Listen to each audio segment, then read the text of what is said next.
За прв пат викендов се организираше саем за домување и тркалезна маса, на кој што можевме да слушаме кои се проблемите со кои што се соочуваат младите да дојдат до собствен стан.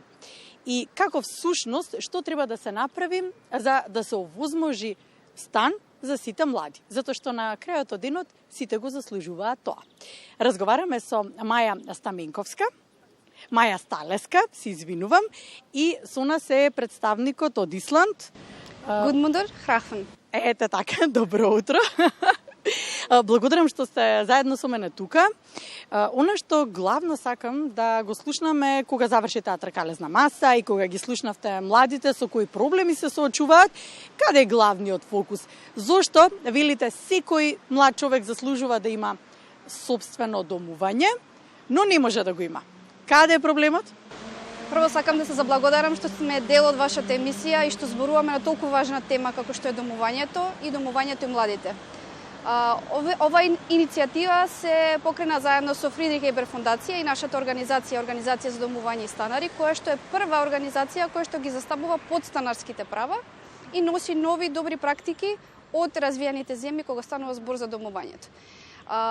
Овие иницијативи придонесоа кон, како да кажам, развој, тргнување од една точка на која што ние работиме за развој на посебно во делот на млади и домување. Потребно е воведување на инклузивни модели на домување, не само на социјално домување и редовното домување, туку на модели кои што одговараат на социјоекономската состојба на граѓаните. Што би значило тоа? Најчесто подстанарите се млади луѓе. Да. И тој дел во нашата држава посебно не е регулиран. Ние како организација се обидуваме да детектираме дата база колку подстанари има во Македонија, но тоа не можеме бидејќи немаме регулирани договори за закуп. Тоа е една проблематика за која што се работиме да унапредиме. Не може реалната слика во бројки да ја добиете? Да, апсолутно нема ни државните институции. Овај дел е доста комплексен и бара сериозен пристап, не само од делот на воведување на регулативите и на институционалната поставеност. Во тек на овие 2 дена кога да имавме тркалезна маса и фестивал, зборувавме со донесувачите на одлуки колку е важно да се регулира овај дел, бидејќи придонесува и регулирање на тој пазар кој што е сега, како да кажам, без податоци, без вистински реални податоци и нормално да се размисли како да се унапредат состојбите со младите домување, бидејќи тие се важен дел и треба да се чувствуваат безбедно и сигурно во државата за да може да се развиваат и професионално и да придонесуваат за развој на економијата, а сите нас не засега домот. Значи сите имаме потреба да се чувствуваме безбедни и сигурни. Би напомнала, значи заедно со Фридрих Ебер фондацијата развивме методологија. Добро. Која што ќе придонесе да прашам кои се веќе чекорите кои што сметате дека треба да се превземат. Да, ние веќе превземаме и ја изработивме методологијата за регулирање на цени на пазар на недвижнини и како главен проблем број 1. Тоа е еден од главните проблеми на кои што работиме покрај другите модели каде што немаме ни јавно домување, кои што државата треба се повеќе да обезбедува модели на домување кои што ќе соодветствуваат на потребите на граѓаните, на различни групи на граѓани. Во склоп на методологијата развивме и софтверски калкулатор, кој што го зедовме како добар пример од Исланд, каде што граѓаните према локација, подобност на станот и ред други параметри ќе си ја пресметуваат цената на локацијата на изнаемување на станот и тоа треба да придонесе кон фер цени и регулирање на тој пазар. Значи сега е почетна точка, софтверот ќе биде достапен, ќе биде испромовиран и во позадина на софтверот ставено и машинско учење за да се анализираат податоците и да се унапреди состојбата понатаму. Што се позитивните практики од Исланд, освен веќе кога го споменавте софтверот, додека се подготвувавме за разговорот, кажавте дека ова не се случува како проблем само кај нас. Всушност, речи си на секаде, младите го имаат тој проблем. И кои се позитивните практики од Исланд кои што може да се пренесат кај нас? It is very important that we by all means try to prevent poverty from being created from rent. Многу е важно да работиме да се спречи зголемувањето на сиромаштијата која креира зголемувањето на цените на издавање на станови. And we can do that by creating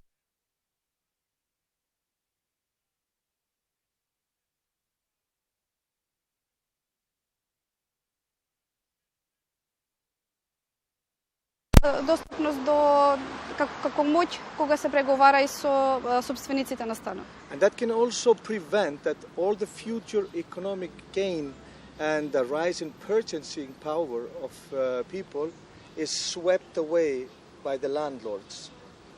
А тоа може да превенира доколку има зголемување на животниот стандард, да не биде тоа превземено од собствениците на станови со тоа што ќе покачат киријата и ќе го злоупотребат таа улога. And of course, in any society where there's a healthy housing market, there's a strong tenant union. There's a strong correlation between a strong tenant union and a good, prosperous, stable housing market.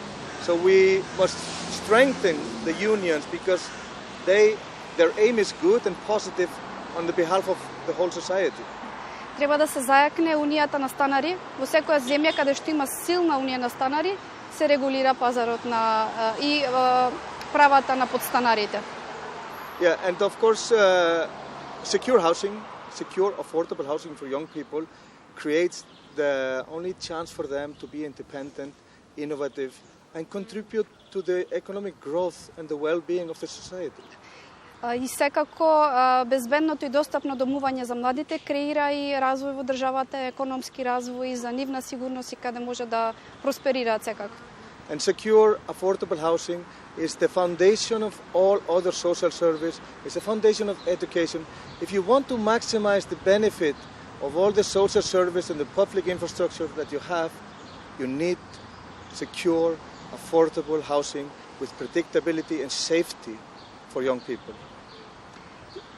Безбедното и достапно домување за младите е клучно за сима во социјалните сервиси кои што располага државата и тоа е клучно за развој и за економијата и за државата и за граѓаните. And therefore we need a strong housing policy for young people, but policy does not solve anything by itself. It is the actions of the authorities together with stakeholders in society that can build this infrastructure, because housing is an infrastructure.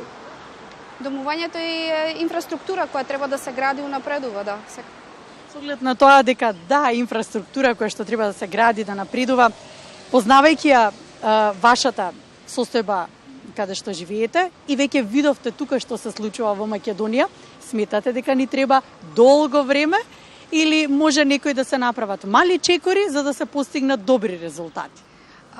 From what you've seen so far in Macedonia and the situation with tenants and housing, what do you think? It will take us a long time or a shorter time to make positive changes? No, I don't think it will take a long time. I can see the spirit and the stamina of the people here, that you are ready to make sure that the future of the young people is positive and prosperous. Because this is also a way to prevent immigration, for example, from the country, to make sure that they can predict a prosperous future in your country. And I know, and from my days here and meeting all these amazing people here in Macedonia, I know that this is just a step ahead. It's just a decision ahead, because I know the consensus is here. You want to have a stable economy with young people contributing to an innovative, prosperous society, and it's only done through a stable and affordable housing market. Благодарам за денешното гостување, благодарам за тоа што поразговаравме на оваа тема. Би сакала да го заокружиме, Маја, со вас разговорот со оглед на тоа дека добро ги познаваме нашите можности, добро ги познаваме, ја познаваме нашата состојба, добро што слушнавме дека и со мали чекори можеме да постигнеме резултати. Кои се заклучоците кои што ги извлековте од таа тркалезна маса на која што успеавте да поразговарате и со младите повеќе? Заклучокот е дека е навистина потребно да се работи многу на напредување на домувањето и заштитувањето на подстанарските права. Видовме дека има позитивен одговор од донесувачите на одлуки, се свесни за потребата и се отворени за да се унапредат. Ние ги носиме искуствата од надвор, имавме и гости од Шведска унија на станари и тие се спремни да помогнат и во изградувањето на новата стратегија за домување, бидејќи немаме веќе скоро 11 година стратегија за домување. така да би помогнале во овој процес и би оделе во, како што спомнав, чекор по чекор. Да, и на крајот од денот, нели, младите го менуваат светот, младите ни се иднината. Да, и воведување на модели кои што се одвестуваат на тие социјекономски потреби на граѓаните. Значи да излеземе и од стигмата на социјално домување, каде што ќе се залагаме и ќе работиме за безбедно и достапно и еднакво квалитетно домување за сите. Така, благодарам. Благодарам и на вас. Честни беше и ќе продолжиме да работиме и граѓаните веќе знаат дека може да се обрати до организацијата, бидејќи е единствена која што ќе ги застапува подстанарските права. Благодарам. Благодарам.